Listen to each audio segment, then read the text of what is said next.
Bonjour et bienvenue dans cette nouvelle vidéo dans laquelle je réponds en direct à une problématique qui m'a été posée par l'une des personnes membres de notre communauté autour de l'amour et du bonheur à deux.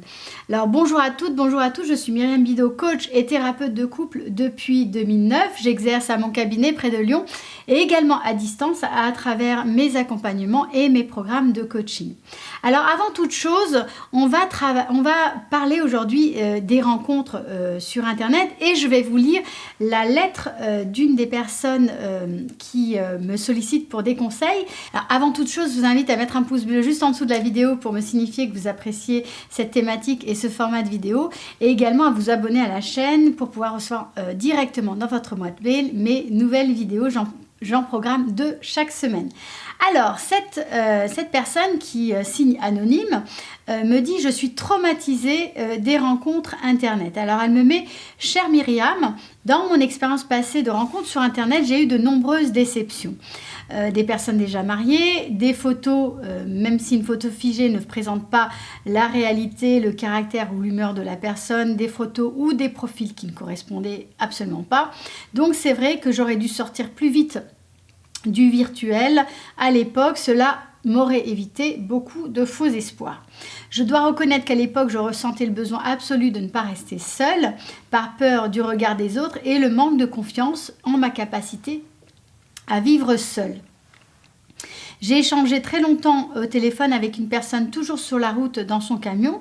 À l'époque, j'étais sûre d'avoir trouvé le bon, mais il reportait toujours notre rencontre dans la vraie vie. J'ai donc compris qu'il appréciait juste ma compagnie téléphonique pour passer le temps alors qu'il était au volant et je le distrayais. Cette accumulation de déceptions a été pénible, surtout quand je me suis sentie rejetée. L'estime de soi en a pris un coup, surtout quand on ne souhaitait plus me voir. J'avais toujours l'impression de passer un examen. Comment rester motivée malgré cela pour rencontrer des personnes? Je suis perdue dans cette jungle de la rencontre amoureuse et c'est signé anonyme.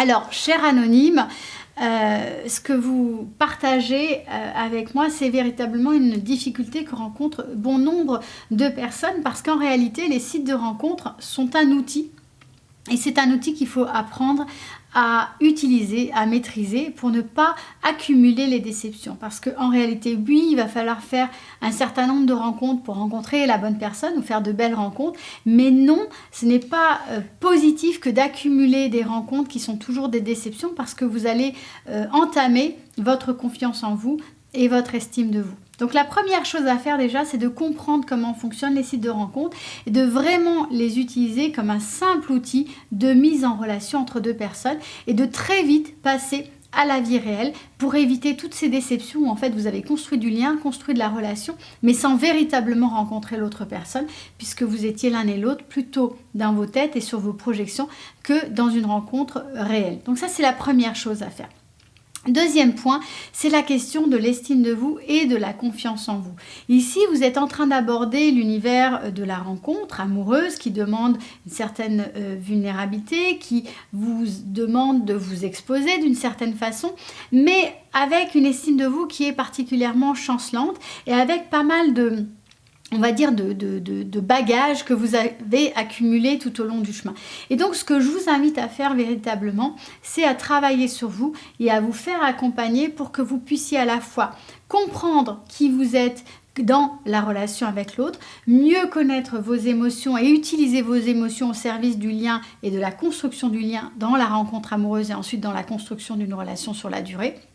Et puis, travailler sur toutes vos croyances autour de l'amour, du couple, des relations, toutes vos projections pour sortir de ce mental, garder uniquement des croyances qui vont vous servir dans le processus de rencontre amoureuse et être en capacité, en réalité, d'assez vite comprendre qui est la bonne personne pour vous et de pouvoir faire des rencontres avec moins de casse, avec moins de souffrance pour aller enfin rencontrer la bonne personne pour vous. Tout ça, c'est quelque chose que je propose dans mon accompagnement Clarté. J'accompagne tous les jours des personnes sur ce type de processus pour en fait arrêter de perdre son temps, arrêter de faire des mauvais pas et en réalité être à même de faire une rencontre de qualité et une rencontre qui va durer. Voilà, si vous souhaitez en savoir plus, vous m'écrivez tout ça en commentaire. J'aimerais également connaître votre expérience des rencontres amoureuses sur Internet. Vous pouvez le mettre en commentaire juste sous la vidéo. Si vous avez des questions spécifiques, des questions par rapport à votre problématique, vous n'hésitez pas à me les poser en commentaire, je me ferai un plaisir de vous répondre. Et puis si vous avez aimé cette vidéo, mettez un pouce bleu, abonnez-vous à ma chaîne. Je vous dis à très bientôt pour une prochaine vidéo.